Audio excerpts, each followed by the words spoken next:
وَإِذْ وَعَدْنَا مُوسَىٰ 40 لَيْلَةً، اور یاد کرو پھر جب کوہ طور پر ہم نے موسیٰ کو 40 دن کے لیے بلایا.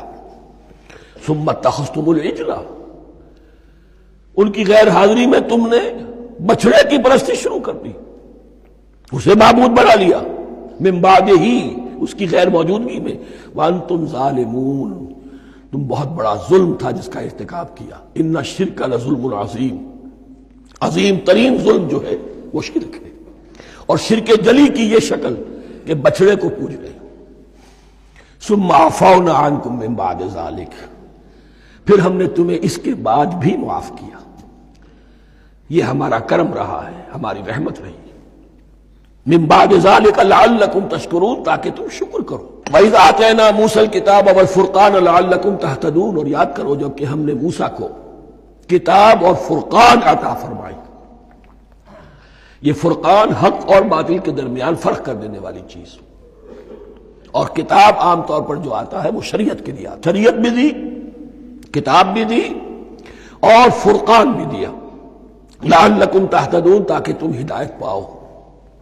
وَإِذْ قَالَ مُوسَىٰ لِقَوْمِهِ، اور یاد کرو جب کہ کہا تھا موسیٰ نے اپنی قوم سے، یا قوم انکم ظلمتم انفسکم باتخاذکم العجل، اے میری قوم کے لوگو، یقیناً تم نے اپنے اوپر بڑا ظلم کیا ہے بچڑے کو معبود بنا کر.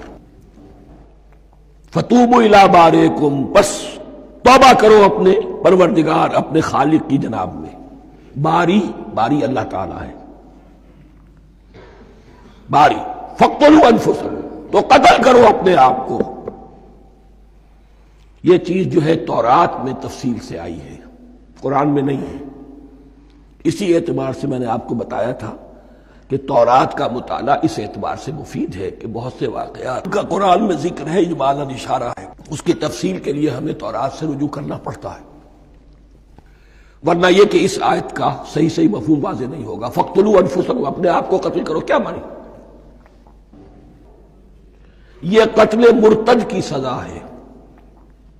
وہاں معلوم ہوتا ہے کہ حضرت موسیٰ نے یہ حکم دیا. 12 قبیلے تھے، ہر قبیلے میں سے کچھ لوگوں نے یہ کفر اور شرک کیا، باقی لوگوں نے نہیں کیا. انہیں حکم دیا گیا کہ اپنے قبیلے کے لوگ ان کو قتل کریں جو ان کے قبیلے میں سے اس کفر کے مرتکب ہوئے. انفسکم سے مراد یہ اپنے قبیلے کے لوگوں کو تم قتل کرو. اس لیے کہ قبائلی زندگی جو ہوتی ہے آپ کو معلوم ہے، اس میں کوئی اور قبیلہ ہاتھ لگا دے تو قبائلی عصبیت بھڑک اٹھے گی. 70,000 یہودی قتل ہوئے. اس سے بڑی توبہ اور ممکن نہیں، اس سے بڑا پرج. کسی بھی آئیڈیالوجیکل پارٹی کے اندر پرج بہت ضروری ہوتا. کچھ لوگ آ گئے ایک نظریے کو قبول کر کے، رفتہ رفتہ نظریہ اوجل ہو گیا، کچھ مفادات، کچھ چودراہٹیں یہ مقدم ہو گئی. اسی سے جماعتیں خراب ہوتی ہیں، غلط راستے پہ پڑ جاتی ہیں، تحریکیں بھٹک جاتی ہیں.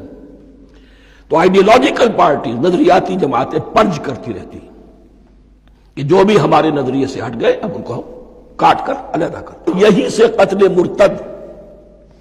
تو یہ چیز حدیث میں ہے یا پھر قرآن میں یہاں ہے.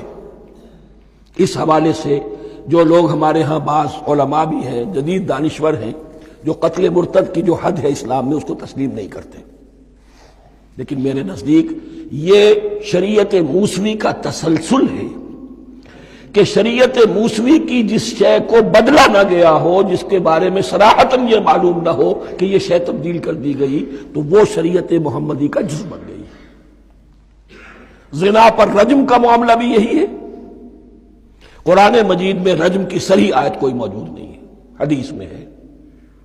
قرآن مجید میں مرتد کے قتل کے لیے کوئی آیت موجود نہیں ہے، حدیث میں ہے، سنت میں ہے.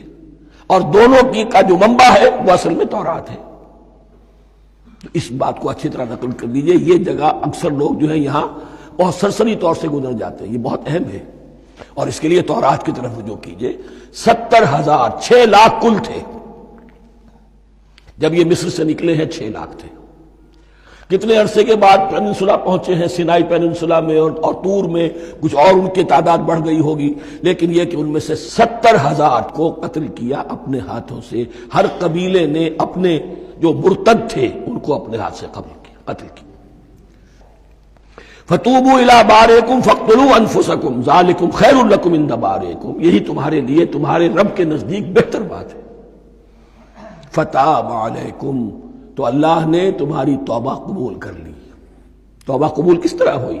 یہ تزکیہ ہوا ہے امت کا کہ ان میں سے جن لوگوں نے اتنی بڑی غلط حرکت کی ہے ان کو کاٹ کر، ذبح کر کے، ان کو قتل کر کے پھینک دیا۔ انہ هو التواب الرحیم، یقیناً وہ تو ہے ہی بہت توبہ کا قبول فرمانے والا اور بہت رحم فرمانے والا۔ صدق اللہ العظیم۔